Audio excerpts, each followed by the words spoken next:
ప్రభు పాద సన్నిధికి చేరి వచ్చిన మీ అందరికీ మన ప్రభువును రక్షకుడైన యేసుక్రీస్తు వారి నామములో శుభాభివందనాలు తెలియజేస్తున్నాను.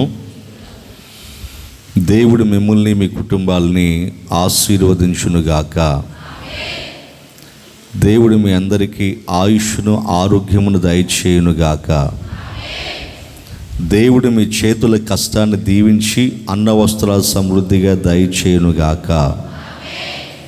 ప్రియమైన దేవుని పిల్లరా, ఈరోజు చక్కని వర్తమానాన్ని బైబిల్లో నుంచి మనం నేర్చుకుందాం. 34వ కీర్తన 14వ వాక్యం చదవండి. 34వ కీర్తన 14వ వాక్యం. కీడు చేయుట మాని మేలు చేయుము. చాలు. కీడు చేయుట మాని మేలు చేయుము. ప్రియమైన దేవుని పిల్లరా, మనం ఆరాధిస్తున్నటువంటి దేవుడు, మనం నమ్ముకున్నటువంటి దేవుడు మనం ఎలా ఉంటే, ఏం చేస్తే మన జీవితాలు బాగుంటాయో, సుఖంగా నెమ్మదిగా ఉంటాయో ఆయనకు బాగా తెలుసు. అందుకే మనకు అవసరమైనటువంటి మాటలన్నిటిని కూడా బైబిల్లో ఆయన చక్కగా వ్రాసి పెట్టాడు.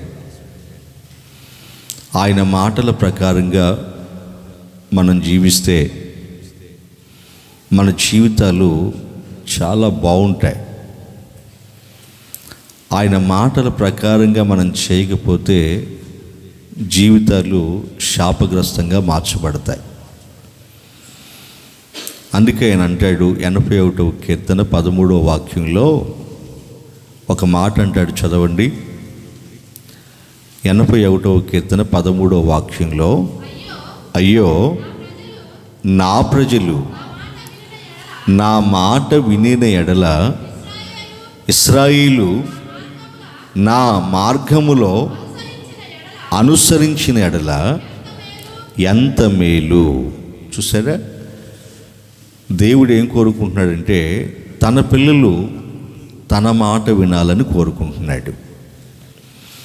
ఎందుకంటే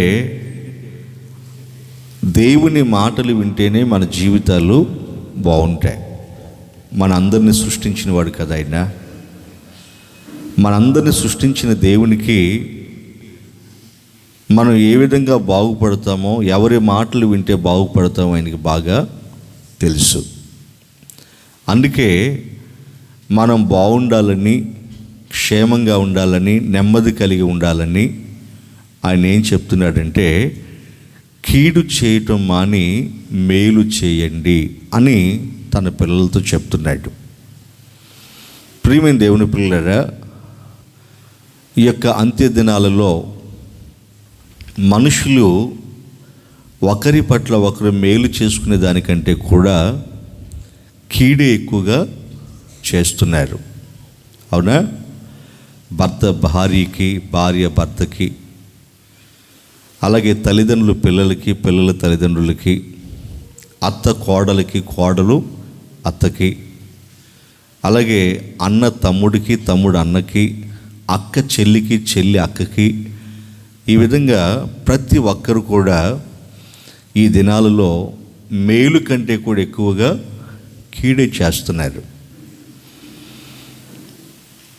సంఘాలలో ఉన్నటువంటి వారు కూడా ఒకరికొకరు కీడు చేసుకుంటున్నారు. సమాజంలో ఉన్నవాళ్ళు కూడా ఒకరికొకరు కీడు చేసుకుంటున్నారు. అలాగే కుటుంబాల్లో ఉండేవాళ్ళు కూడా ఒకరికొకరు కీడు చేసుకుంటున్నారు. ఇలా ఒకరి పట్ల ఒకరు కీడు చేస్తే మనం క్షేమంగా, నెమ్మదిగా, సుఖంగా ఉండగలుగుతామా? చెప్పండి. ఉండలేం కదా. మీకు ఒక విషయం చెప్తాను. ఒక వ్యక్తికి మనం కీడు చేసామనుకోండి, ఆ కీడు చేసిన ఎవరికైతే మనం కీడు చేసామో ఆ వ్యక్తి మనల్ని ద్వేషించి మన మీద పగబెట్టుకొని మరింత కీడు మనకు చేస్తాడు. అవునా కాదా? అదే ఒక మనిషికి మనం మేలు చేస్తే ఆ మేలు చేయబడిన వ్యక్తి మనల్ని ప్రేమించి ఆ మేలుని జ్ఞాపకంలో ఉంచుకొని ఏం చేస్తాడు? మనకు కూడా మేలు చేస్తాడు. ప్రియమైన దేవుని పిల్లరా, అలా ప్రతి ఒక్కరు కూడా కీడు చేసుకోకుండా మేలు చేసుకునేవారుగా ఉన్నారనుకోండి. అలా భూమి మీద ఉన్నట్టు మనుషులందరూ కూడా ఎలా ఉంటారు? సంతోషంగా, సమాధానంగా, నెమ్మది కలిగి, క్షేమం కలిగి ఉంటారు. అదే ఒకరికొకరు కీడు చేసుకుంటున్నారనుకోండి, నెమ్మది ఉంటుందా? సమాధానం ఉంటుందా? క్షేమం ఉంటుందా? సుఖంగా బ్రతకగలరా? లేదు. పగలతో, ప్రతీకారాలతో, కక్షలతో, కార్పణ్యాలతో, ఈర్ష్య ద్వేషాలతో రగిలిపోతూ ఉంటారు కదా. అప్పుడు ఒకరినొకరు తిట్టుకుంటూ, కొట్టుకుంటూ, చంపుకుంటూ భయంకరమైనటువంటి శాపగ్రస్తమైన జీవితాలని అనుభవిస్తారు. అందుకే దేవుడు ఏం కోరుకుంటున్నాడంటే మనందరం క్షేమంగా ఉండాలని, మనందరం సంతోషంగా ఉండాలని, మనం అందరం నెమ్మది కలిగి ఉండాలని ఆయన ఏం కోరుకుంటున్నాడంటే మీలో ప్రతి ఒక్కరూ మీ పొరుగువానికి, మీ సహోదరునికి మేలు చేసేవారుగా ఉండాలి, కీడు చేసేవారుగా ఉండకూడదు. ఎందుకంటే ఆయనే చెప్పాడు, మనం క్షేమంగా ఉండాలంటే, మనం మంచి దినాలు చూడాలంటే మనం మేలు చేసేవారుగా ఉండాలి, కానీ కీడు చేసేవారుగా ఉండకూడదని. కీడు చేసేటువంటి మనస్తత్వం ఎవరిదంటే సాతానుది. కీడు చేసే మనస్తత్వం ఎవరిది? సాతానుది. మేలు చేసే మనస్తత్వం ఎవరిది? దేవునిది. ప్రియమైన దేవుని పిల్లరా, కీడు కల్పించే మనస్తత్వం సాతానుది అయితే మేలు చేసే మనస్తత్వం దేవునిది. మరి కీడు చేసే ఆ లక్షణం సాతాను లక్షణం కదా. ఆ లక్షణం దేవుని పిల్లలమైన మనలో ఉండొచ్చా? చెప్పండి, ఉండొచ్చా? ఉండకూడదు. మనం ఎప్పుడు మేలు చేసేవారంగా ఉండాలి. ప్రియమైన దేవుని పిల్లరా, కీడు చేయటం వలన ఏం కలుగుతుందో, మేలు చేయటం వలన ఏం కలుగుతుందో దేవునికి బాగా తెలుసు. కీడు చేస్తే మనకి శిక్ష కలుగుతుంది, అంతకంతకు కీడు కలుగుతుంది మనకి. అదే మేలు చేస్తే అంతకంతకు రెట్టింపు ఆశీర్వాదం మనకి కలుగుతుంది, రెట్టింపు దీవెనలు కలుగుతాయి. కాబట్టి కీడు చేయటం కంటే మేలు చేయటమే మంచిది కదా. అయితే మనుషులు కీడు చేస్తున్నారా, మేలు చేస్తున్నారా? ఎక్కువగా ఈ దినాల్లో కీడు చేసేవారుగా ఉన్నారా, మేలు చేసేవారుగా ఉన్నారా? కీడు చేసేవారుగానే ఉన్నారు. అయితే ఇలా కీడు చేసేవారి గురించి దేవుడు ఏం చెప్తున్నాడు? ఇంకా మీ మనసుల్లో కొన్ని ఆలోచనలు మెదలొచ్చు. ఏమండి, మేము మేలు చేసేవారుగా ఉంటున్నాము, మేలు చేస్తున్నటువంటి మాకు కొంతమంది కీడు తలపెడుతున్నారు, అయినా కానీ మేలు చేయమంటారా అని అంటే, అయినప్పటికీ కూడా ఏం చేయాలి? మేలే చేయాలి. ప్రియమైన దేవుని పిల్లరా, దేవుని పిల్లలమైన మనము ఇతరులకు కీడు చేయకూడదు, ఒకటి. రెండవది, మనకి ఎవరైనా కీడు చేస్తే తిరిగి మనం వారికి ప్రతి కీడు చేయకూడదు. ఒకటి, మనం ఏం చేయకూడదు? ఇతరులకు ఎవరికి కీడు చేయకూడదు. రెండవది, మనకెవరైనా కీడు చేస్తే మనం తిరిగి వారికి ప్రతి కీడు చేయకూడదు. అలా చేయటం దేవుని చిత్తం కాదు. కాబట్టి మనం బ్రతుకు దినాలన్నీ కూడా మన సహోదరులకి, మన పొరుగు వారికి మనం ఏం చేయాలంటే మేలే చేయాలి, ఎటువంటి కీడు చేయకూడదు. కాబట్టి నా ప్రియమైన దేవుని పిల్లరా, మేలుకు ప్రతిగా కీడు చేసేవారి గురించి దేవుడు ఏం చెప్తున్నాడు?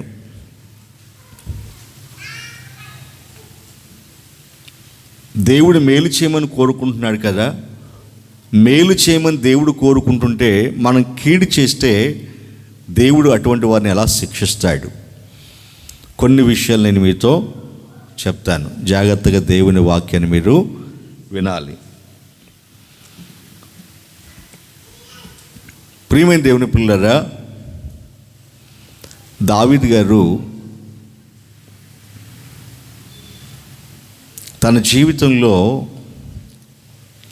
సౌలు అనేటువంటి వ్యక్తికి గొప్ప మేలు చేశాడు కదా, గొప్ప మేలు చేశాడు. అంతేకాదు అతని రాజ్యానికి కూడా గొప్ప మేలు చేశాడు. ఆయన చేస్తే ఆయన ఏం చేశాడు? సౌలు ఏం చేశాడు? దావీదు గారికి కీడు చేశాడు. ఎందుకు అలా చేశాడు అని అంటే, గొల్యాతుని దావీదు గారు చంపినప్పుడు ఆ రోజుల్లో ఉన్నటువంటి ఆ ప్రజల్లో కొంతమంది స్త్రీలు ఏం చేశారంటే,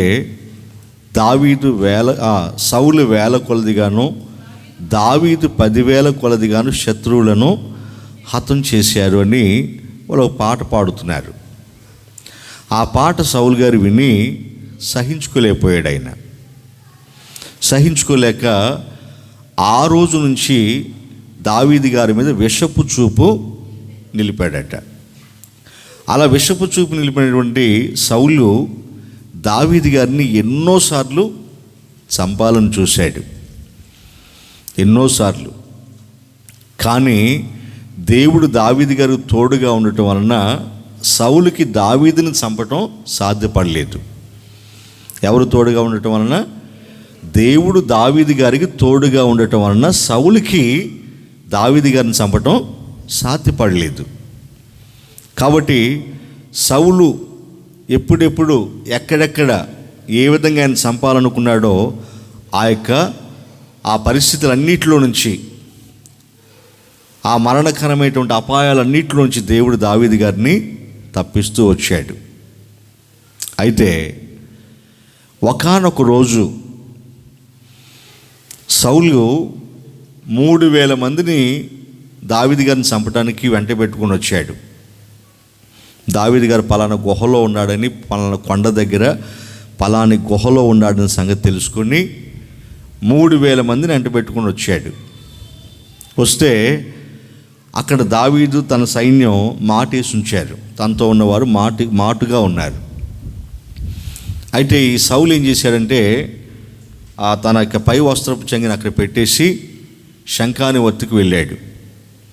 వెళ్తే అప్పుడు ఆయన ఏం చేశాడంటే, దావీదు గారి దగ్గర ఉన్నటువంటి ఆయన అనుచరులు ఆయనతో ఏమని మాట్లాడుతున్నారంటే, మాట చదవండి. శామ్యూయేలు మొదటి గ్రంథము 24వ అధ్యాయము 4వ వాక్యం దగ్గర నుంచి చదవండి. దావీదు జనులు అదిగో నీ దృష్టికి ఏది మంచిదో అది నీవు అతనికి చేయునట్లు నీ శత్రువులను నీ చేతికి అప్పగింతునని యెహోవా నీతో చెప్పిన విధముగా ఆ దినము వచ్చిన కనుక దావీదు లేచి సౌలుకు తెలియకుండా అతని పై వస్త్రమును, ఆ పై వస్త్రపు చెంగుని కోశాడు. చూసారా, సౌలుకు తెలియకుండా దావీదు గారు ఏం చేశాడు? పై వస్త్రపు చెంగుని కోశాడు. వస్త్రపు చెంగునే కోశాడు. సౌలు తలకాయ కొయ్యలేదు, మెడకాయ కొయ్యలేదు. అర్థమవుతుందా? అలా పై వస్త్రపు చెంగును కోసి కూడా ఆయన బాధపడ్డాడట, మనసులో బాధపడ్డాడట. చదవండి నా మాట కూడా.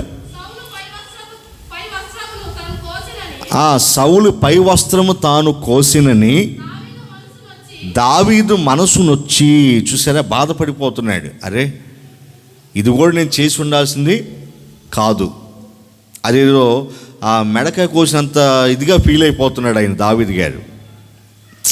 ఇది కూడా నేను చేసి ఉండకూడదు, ఈ విషయంలో కూడా నేను చిన్న తప్పు చేశాను అని బాధపడిపోతున్నాడు.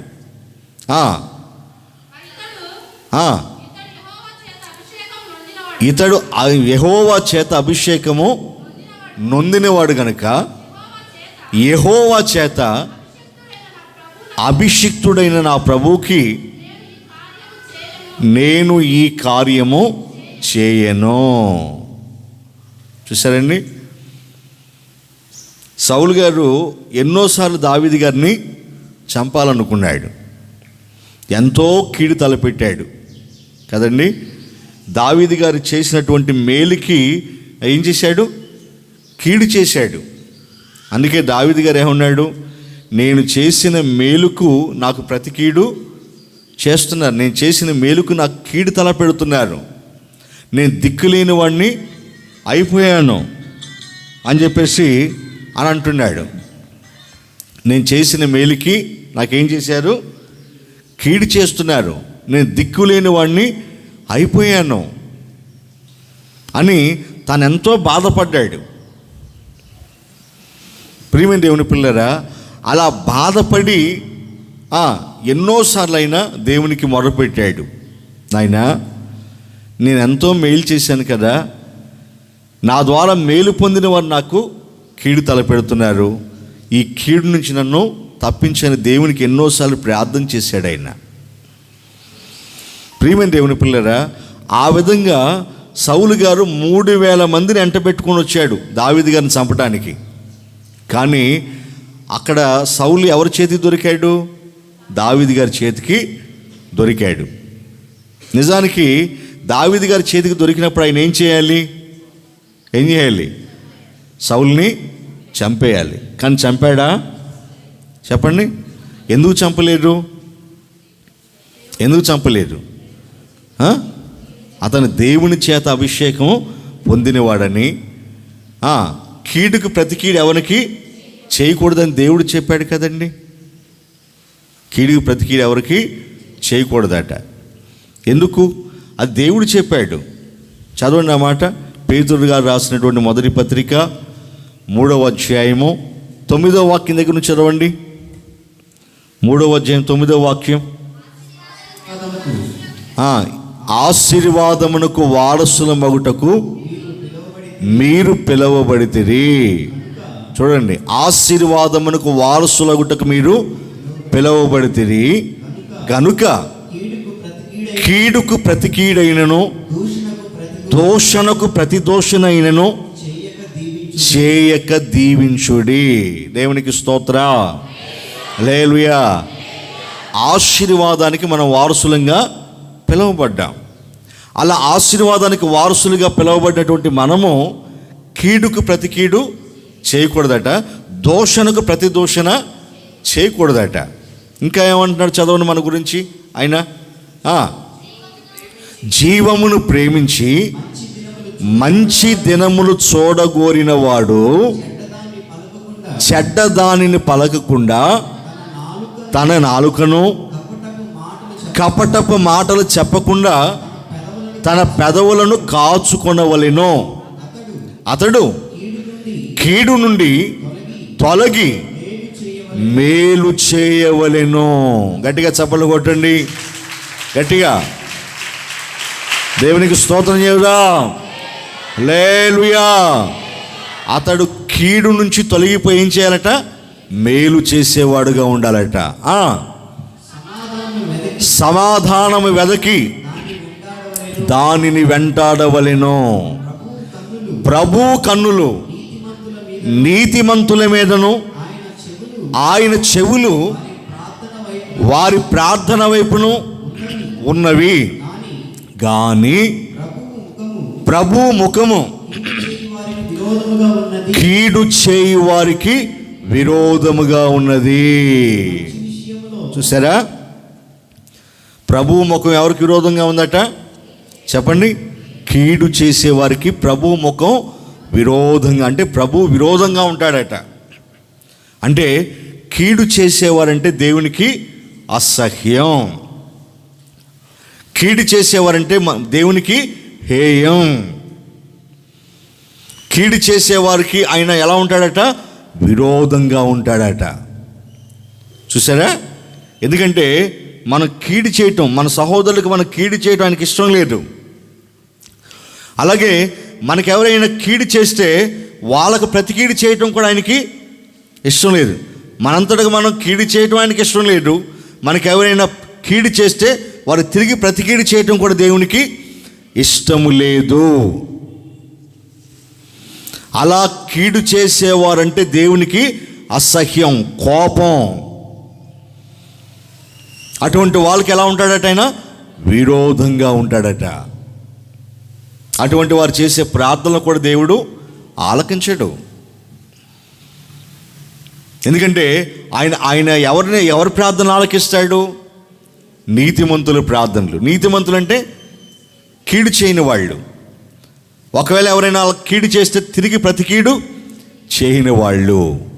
కాబట్టి జీవాన్ని ప్రేమించి మంచి దినములు చూడగోరితే, అంటే మంచిగా బ్రతకాలని ఎవరికైనా ఆశ ఉంటే, అలా బ్రతకాలి అనుకున్న వాళ్ళు, మంచిగా బ్రతకాలనుకున్న వాళ్ళు ఏం చేయాలట?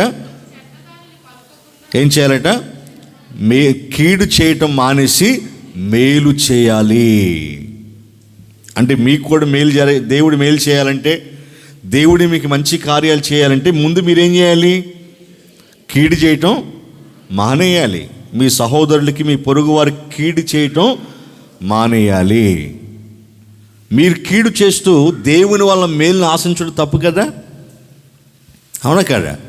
మీరు ఇతరులకి, పొరుగు వాళ్ళకి, సహోదరులకి కీడు చేస్తూ, కుటుంబంలో ఉన్న వారికి, సంఘంలో ఉన్న వారికి, సమాజంలో ఉన్న వారికి కీడు చేస్తూ దేవుని వలన మేలు పొందాలనుకోవటం అది తప్పు, అజ్ఞానది, బుద్ధిహీనత. కాబట్టి దేవుడు ఏదైనా మీకు మేలు చేయాలని మీకు ఆశ ఉంటే మీరేం చేయాలి? కీడు చేయటం మానేసి మేలు చేసేవారుగా ఉండాలి. దేవునికి స్తోత్ర. మరి మేము మేలు చేస్తున్నా మాకు కీడే వెంట వస్తుంది కదండి. మేము ఎవరికైతే మేలు చేసేవారు మాకు కీడు చేస్తున్నారు కదా అని అంటే, వాళ్ళ గురించి కూడా దేవుడు ఒక మాట రాయించాడు. ఏమి రాయించాడు? చదవండి. సామెతల గ్రంథము 17వ అధ్యాయము 13వ వాక్యం చదవండి. ఏమని రాయించాడు ఆయన? మేలుకు ప్రతిగా కీడు చేయువాని ఇంట నుండి కీడు తొలగిపోదు. ఎంత చక్కని మాట రాయించారు చూసారా? మీరు మీ పొరుగువానికి, లేదా మీ సహోదరులకి, లేదా సంఘంలో ఉన్నవారికి, సమాజంలో ఉన్నవారికి, కుటుంబంలో ఉన్నటువంటి వారికి మీరు మేలే చేస్తున్నారు. కానీ వారు అది అర్థం చేసుకోకుండా మీకేం చేస్తున్నారు? కీడు చేస్తున్నారు. అలా కీడు చేయటం వలన మీకేం కలుగుతుంది? బాధ కలుగుతుంది. అరే, మేము మేలు చేస్తుంటే మమ్మల్ని అర్థం చేసుకోకుండా మాకు కీడు తల పెడతారేంటి అని ద్వేషం కలుగుతుంది, కోపం వస్తుంది కదా. ఇక మీదట ఇప్పటివరకు వీళ్ళకి మేలు చేసాం, చాలు, ఇక మీదట ఎప్పటికి వీళ్ళకి ఏ మేలు చేయకూడదని నిర్ణయాలు కూడా తీసేసుకుంటాం. కానీ దేవుని చిత్తం కాదు. ఎందుకంటే ఒకవేళ మీరు మేలు చేస్తున్నారనుకోండి, అయినా మీకు కీడే చేస్తున్నారనుకోండి, మీ ద్వారా మేలు పొందిన వారు మీకు కీడు చేస్తున్నారనుకోండి, అటువంటి వారి ఎంట నుంచి ఏం తొలగిపోదట? కీడు తొలగిపోకుండా ఎప్పుడు కీడు వెంబడి కీడుని వాళ్ళకి దేవుడు రప్పిస్తాడట. అంటే అటువంటి వారు గృహాల్లోంచి కీడు అనేది ఎప్పటికీ తొలగిపోదు. ఎప్పుడు వాళ్ళకి ఏదో ఒక కీడు జరుగుతూనే ఉంటుంది. అలా చేసేది ఎవరు? దేవుడే చేస్తాడు. అంటే దీన్ని బట్టి మీరేం చేయాలి? కీడు చేసిన వారు కూడా మీరు మేలే చేయాలి. కీడు చేసిన వారు ప్రతి కీడు చేయటం కాదు, కీడు చేస్తున్న వారికి కూడా ఏం చేయాలి? మీరు మేలే చేయాలి. మేలు చేయటం ఎవరి లక్షణం అని చెప్పాను? చెప్పండి. మేలు చేయటం ఎవరి లక్షణం? దేవుని లక్షణం. కీడు చేయటం ఎవరి లక్షణం? సాతాను లక్షణం. అందుకే దేవుని పిల్లలకి ఎవరైనా కీడు తల పెడుతున్నా దేవుని పిల్లలు మాత్రం ఏం చేయాలి? వారికి మేలే చేయాలి. అంతేకాదు, మేలు చేయుట యందు మనం విసుగు పడకూడదు. విసుగక మనం ఏం చేయాలి? మేలు చేస్తూ ఉండాలి. దేవునికి స్తోత్రం. హల్లెలూయా. అదే దావీదు గారు చేస్తున్నాడు. ఎందుకంటే దేవుడు చెప్పాడు కదండి, కీడుకి ఎవరికి ప్రతి కీడు చేయొద్దు, మీ అంతటికి మీరు ఎవరికి కీడు తలపెట్టొద్దు అని దేవుడు చెప్పాడు కదా. అంటే కీడు చేసేవారికి దేవుని యొక్క ముఖము వ్యతిరేకంగా విరోధంగా ఉంటుందని దావీదు గారికి తెలుసు. అందుకే ఆయన ఏం చేశాడు, సౌలు గారు తన ఎదుటి పడినప్పుడు కూడా తనను చంపకుండా ఏం చేశాడు, వస్త్రపు చెంగు మాత్రమే కోశాడు. అది వస్త్రపు చెంగును కోసినందుకైనా బహుబాధపడ్డాడట. అరే ఇది కూడా చేయకుండా ఉండాల్సింది, నేను ఎందుకు చేశాను ఇట్లా అని. అయితే ఆయన అలా బాధపడుతుంటే ఆయనతో ఉన్నటువంటి తన అనుచరులు ఏం చేశారు తెలుసండి, దావీదు నువ్వు చంపకపోతే చంపకపోయావు, మేమైనా వెళ్ళి అతన్ని చంపేస్తాం. ఎంతకాలం అతను నిన్ను తరుముతాడు, ఎంతకాలం అతను బట్టి మనం ఈ గుహల్లో కొండలో దాక్కోవాలి, అతను చంపేస్తే ఈ బాధ నుంచి మనం విడుదల పొందుతాం, ఈ సమస్య నుంచి విడుదల పొందుతాం. ఒక్క దెబ్బకి అతను మేము చంపేస్తాం, నువ్వు కాముగా ఉండు, నువ్వు పక్కనుండి అన్నాడు. దానికి దావీదు గారు ఏమన్నాడు తెలుసా, లేదు లేదు, దేవుని చేత అభిషేకం పొందిన వ్యక్తిని మనం చంపకూడదు అని తాను చంపలేదు, తనతో ఉన్నవారిని చంపనివ్వలేదు.